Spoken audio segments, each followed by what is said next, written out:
আমার এই সিঙ্গাপুরি কলা গাছের কলাটা আগের দিন অর্ধেক গাছ থেকে পেরেছিলাম। 3টে ছড়া পেরে নিয়েছিলাম, বাকিটা এরকম বেঁধে রেখেছিলাম যে আস্তে আস্তে পাকবে, আস্তে আস্তে খাবো। গাছের কলা এভাবে সুবিধা আছে। এবার গাছে বাকি অংশের কলাগুলোও পেকে গিয়েছে। এই যে বস্তার মধ্যে হলুদ হয়ে গেছে দেখা যাচ্ছে। এখন বস্তাটা খুলে এই কলাগুলোকে আবার দরকার মতন কেটে নেব, বাকিটা আবার বেঁধে রেখে দেব। বস্তাটা আবার খুলছি, খুলে এখন উপর থেকে কিছু ছড়া কেটে নেব।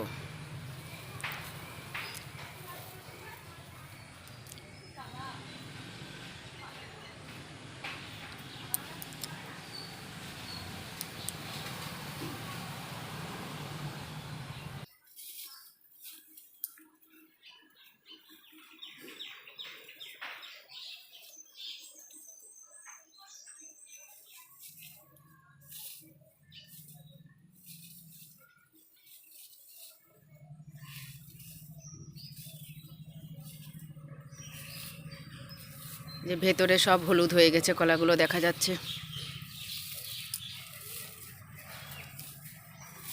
একদম গাছ পাকা কলা, গাছেই পেকে বসে আছে। আগের দিন এরকম করে ছড়া কেটে নেওয়ার পর নিচেরগুলো যেগুলো সবুজ ছিল সেগুলো আবার হলুদ হয়ে গেছে। এখনও অনেকটা ছড়া আছে। কত বড় কাঁধটা ছিল।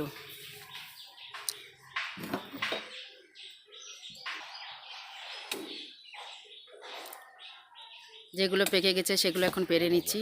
একলাই ঝরে যাচ্ছে, এতটা পেকে গেছে। একদিন আগেও পেরে নেওয়া যেত।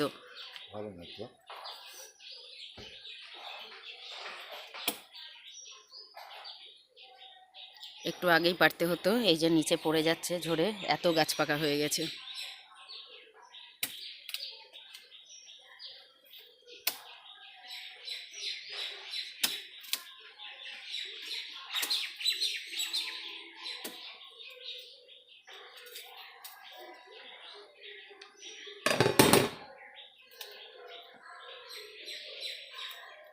এই যে বাকিগুলো সবুজই আছে।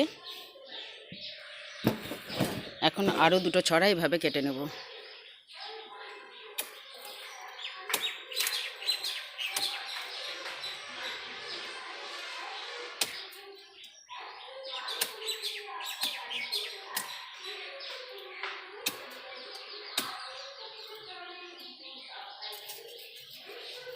এটা হলুদ হওয়ার আগেই কাটলাম, না হলে এটা ওরকম খুলে পড়তো। তাই পরিপুষ্ট কলা, গাছের কলা, পরিপুষ্ট কলা, একদম রস পড়ছে টাটকা, এগুলো আর খুলে পড়েনি, ওই জন্য সুবিধাই হলো।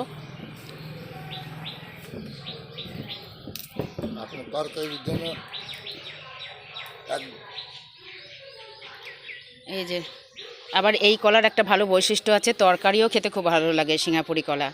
তবে আজকে আমি খাবো না তরকারি, এর পরের দিন যখন পারবো কাঁধ ধরে পেরে নেবো। নিচের ছড়াগুলো তরকারি করব, আর উপরের কলাগুলো পাকা খাবো।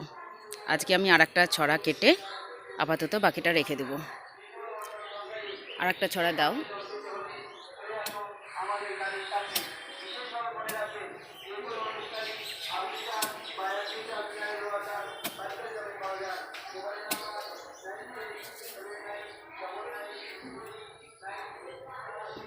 এই যে আমার গাছের কলা কত।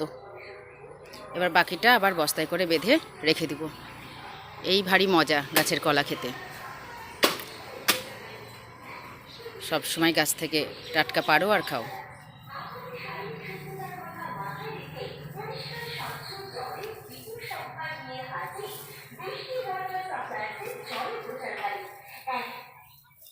এটা বেঁধে রাখার উদ্দেশ্য হচ্ছে অন্য কোনো কীটপতঙ্গতেও খেতে পারবে না। সবথেকে বড় কথা, হনুমানের যে উৎপাত হয় গাছ পাকা জিনিসে, সে হনুমানও এটা খুলতেও পারবে না, খেতেও পারবে না। থাকলো এটা।